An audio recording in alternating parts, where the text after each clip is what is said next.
Benchmark, the voice of business. Presented by LMD. On Benchmark this week, Sri Lanka's currency continues to slide and there's fears of more of the same in the forthcoming budget. In snapshots, the voice of business finds itself in bondage, so to speak, over the government's sovereign bond issue. While in a talking point, the people express no small poverty in thought. And the spotlight falls on sports, business and politics in an exclusive interview with Dians. If they are representing the country, Sri Lanka comes first. We should not move away from that. Your country is non-negotiable. All this and more on Benchmark, the voice of business. Hello and welcome to Benchmark. The rupee continued its apparently inexorable slide while interest rates hovered around the 20% mark. And as the date for announcing the 2008 budget proposals approach, the prospects of increased taxes in different forms appear very real. But for investors wary of inflation-eroded returns on debt instruments, the stock market apparently still provides some hope for real returns. The market closed up again for the week. The all-share gained almost 1% on average daily turnover of more than 300 million rupees. In the past month, the all-share has gained almost 5%, while market capitalization has increased by around 40 billion rupees. However, the market is still valued at 120 billion rupees, less than its all-time high in February. And with tourism data for August showing no turnaround, the major summer season has effectively passed Sri Lanka by. Arrivals for the year to August are down around 23% and are comparable with numbers achieved 4 years ago. And with earnings from tourism also down, the pressure on the rupee is increasing. The rupee has depreciated against all major currencies, including the US dollar, which is undergoing its own crisis of sorts. For the year to date, the rupee's depreciation against the dollar stands at 5%, and against sterling and the euro, the value loss is 9%. But against the Indian rupee, Sri Lanka's currency has crashed 14% in the first 8 months of 2007. But with the budget proposals expected to tend toward increased defense spending and therefore increased taxes, the prospects of improved economic activity in the near term are bleak. And maybe that's one of the reasons for the flight from Sri Lanka's currency to virtually anything else. That was an overview of the economy. A book titled Understanding Insurance was launched at a media briefing held recently. The author Hydri Remanji is a director of Union Assurance, and this is his second volume on insurance. After a break, the spotlight reveals how strategic leadership can make a difference in the business of sports and perhaps running a country. Here's a sample. To wear that Sri Lankan crest is any athlete's dream, any Sri Lankan's dream. And once you wear that Sri Lankan crest and represent your country, you are taking the country's responsibility. And money is the least thing that you should be thinking of when it's Sri Lanka. So stay with Benchmark.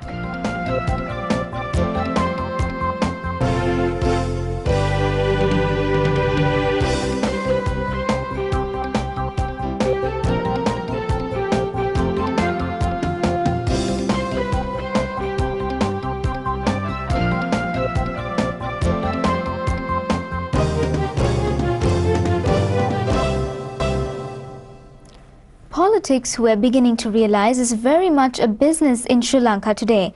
But it's not the kind of corporate enterprise from which the private sector can learn a lesson. Just ask the MP who compiled those COPE reports. In the spotlight this week is an enterprising personality who's done for one sport in the past and perhaps may do for another in the future.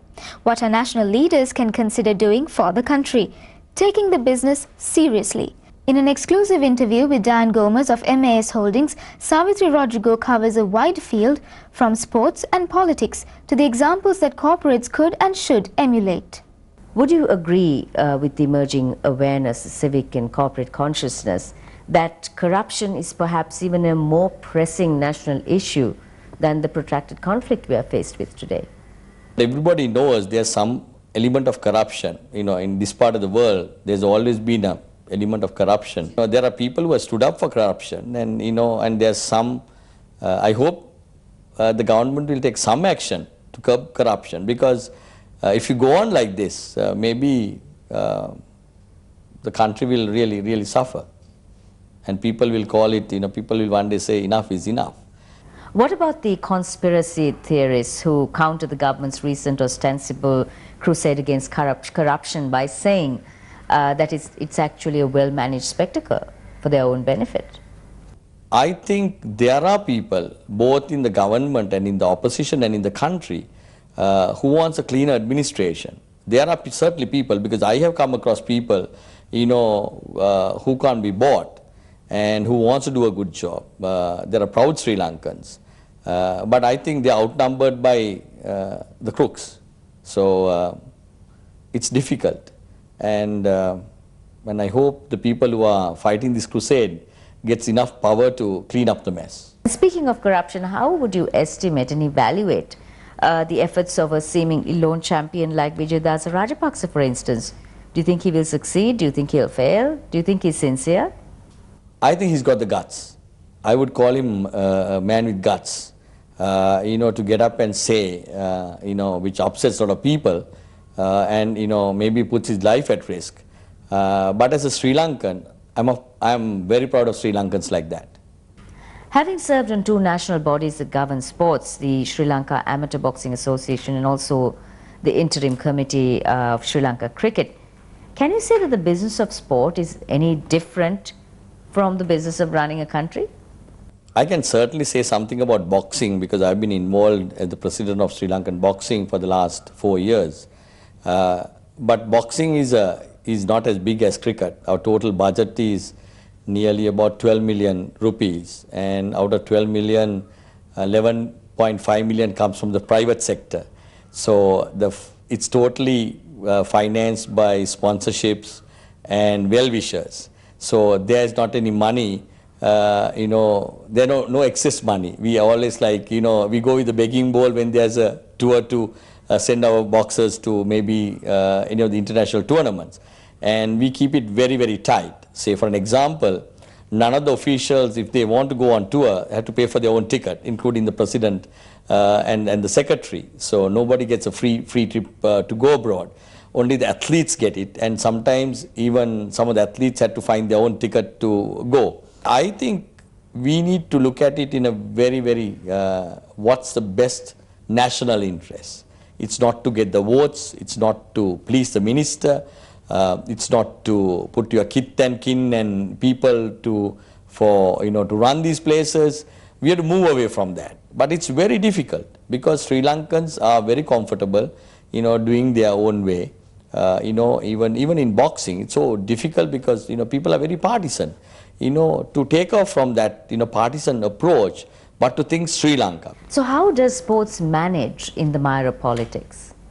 In terms of boxing, people call me a dictator sometimes, and it's an elected body. But I've been able to, thank God, get the total support of all the clubs and the associations, and to get the sponsorship from the corporate bodies.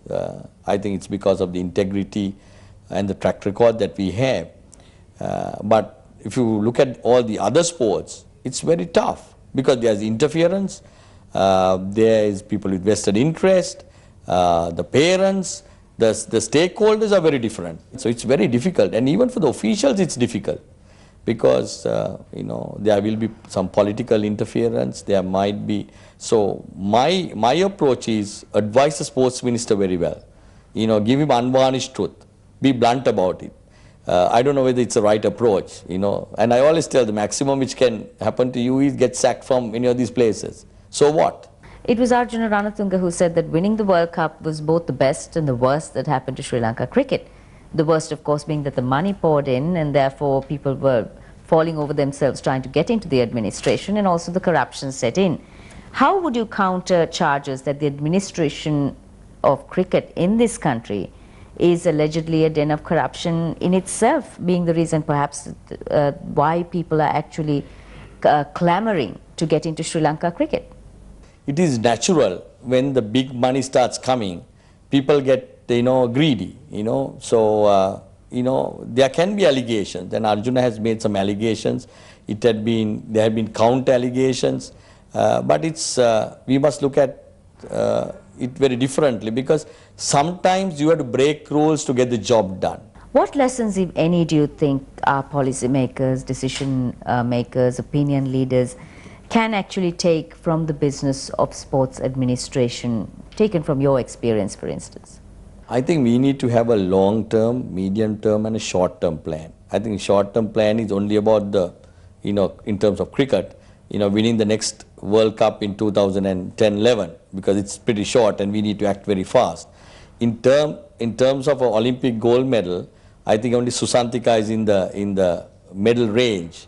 There's nobody else. I mean, it would be sad that we will have only Susantika going for the Olympics as a lone athlete, because I don't think at this particular moment, nobody else is qualified. So the ministry and the National Olympic Committee and the federations must come all together and say, this is our strategic long-term plan, the mid-term plan, and maybe the next 2-3 years short-term plan. Then where's the funding coming from? Now, Sri Lanka cricket is self-funded, so you don't have to worry about that.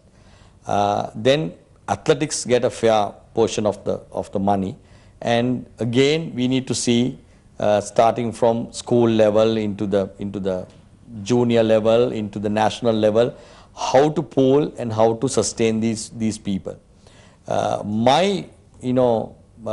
If I were to think very strongly, very radical, I would say, like what the president in Korea did, call all these 25 mega corporates and say, Mr. So and so, you'll be in charge of one sport, so you will fund that sport for the next 3 years, and the government will support, government will give you branding with the federation and put in the strategic plan, because one has to understand, you must have super administrators, people competent to run sport. Coming to the Indian Cricket League, do you feel that the Sri Lankan cricketers, if any, who want to sign up should be barred from playing cricket, or should they be just allowed to sign up and play cricket anyway? I think Sri Lankan cricketers are taken care of very well.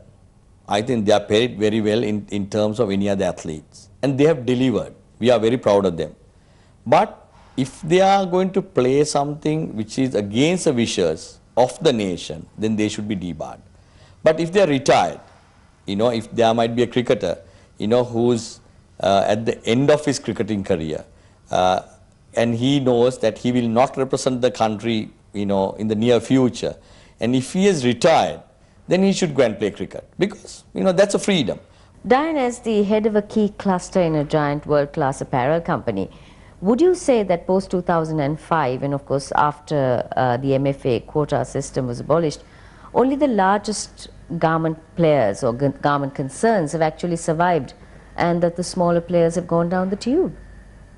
I think the larger companies have been able to move ahead, while the smaller companies have certainly, they have been struggling, and but they have been pretty resilient, but they are not doing extremely well at the moment. That is my personal belief. So do you think that maybe JAF or the SLAEA, for instance, or even bigger players like MAS, like yourselves, and Brandix could have actually made a difference by trying to integrate these smaller players into the system? I mean, they don't have the wherewithal that you have, but could something have been done? JAF has been helping them out with some productivity programs, so that they can go into niche markets, become very aggressive in competitive pricing. But also what happens is they have been doing a lot of subcontracts to the larger players, which makes them, and it's a win-win situation for both, because they have a low-cost plant, but they don't have the infrastructure of design and development. So the front end is being done by larger companies, and the manufacturing is being done by the smaller companies. So it has helped both parties to sustain the business. But I think if we had a greater support from the government, most probably we can move it a little faster. As a representative of corporate Colombo, if not corporate Sri Lanka, do you feel that the business community is doing enough to actually address the pressing national issues in Sri Lanka today? I don't think so. I don't think the business community per se is, I think business community is very strong, but the business community is divided. As a nation, we are divided by a lot of petty